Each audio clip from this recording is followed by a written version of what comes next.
If you've seen this watch before, it was probably over at Ben's channel, and now you're here to see me talk about it. This is the Addiesdive AD2030, the Deep Sea Hunter, which is not a diver's watch at all.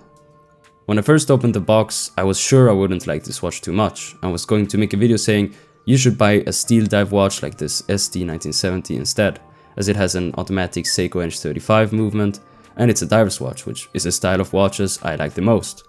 But this actually changed while I was filming the clips for this video. At first, I thought it looked very cheap, but after looking at it in differently lit environments, I started to appreciate the dial and the boxy crystal. This is something I find plays a big role for some watches. Some look better inside the house, where colors are a bit more muted. Other watches need bright sunlight. Now that I'm more convinced about this watch, I think it looks good in both. Of course, what makes this watch special is the desert or sand dune dial, which is available in 3 colors: coffee, white and blue. As with most Chinese watches I cover on this channel, I bought it on AliExpress, but you can also buy it from the Addiesdive website or Amazon. Depending on where you live, you might need to keep the new tariff situation in mind. The watch comes in what is pretty much the standard Chinese watch packaging, which I think is good. The Addiesdive AD2030 has a nice and small diameter of 36.9mm, with a case that is heavily inspired by the Rolex Oyster case. It's made of 316L stainless steel, which is not always the standard for affordable watches.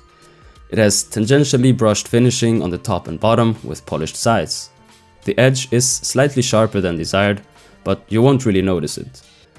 With that domed glass, the watch is 9mm thick, but looks thinner as the glass doesn't really add any visible bulk from most angles.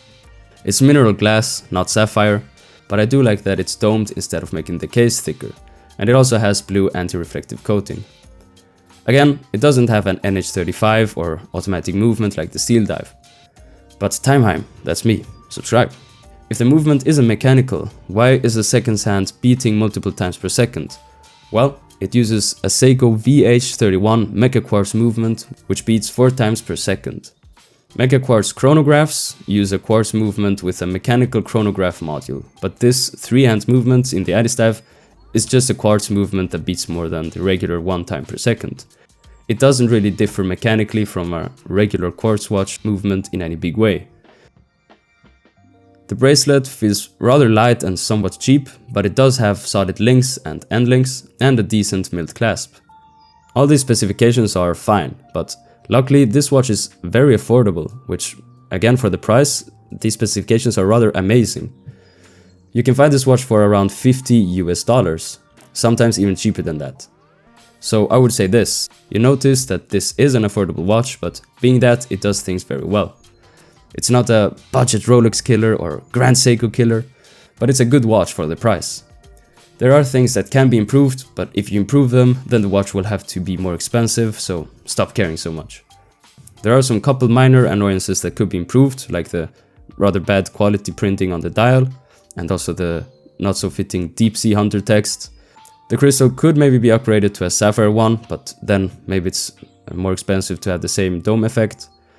Again, the bracelet does feel cheap, but for the price, I don't think it could be much better than what it already is. If you make it better, then again, it has to be more expensive.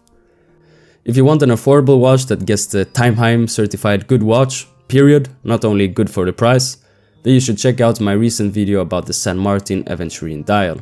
Which again, I cannot hide this, you have most likely seen this on Ben's channel. But now that you are here at Timeheim, why not stay for another few minutes? My opinion on what is a good watch changes over time, of course. As someone who doesn't own expensive luxury timepieces, I appreciate well-made watches at affordable prices. If I ever stop doing that, call me out for it. Even when that day comes, you are still very welcome here at Timeheim. Thank you for watching, subscribe so you don't miss the next Timeheim video. Bye.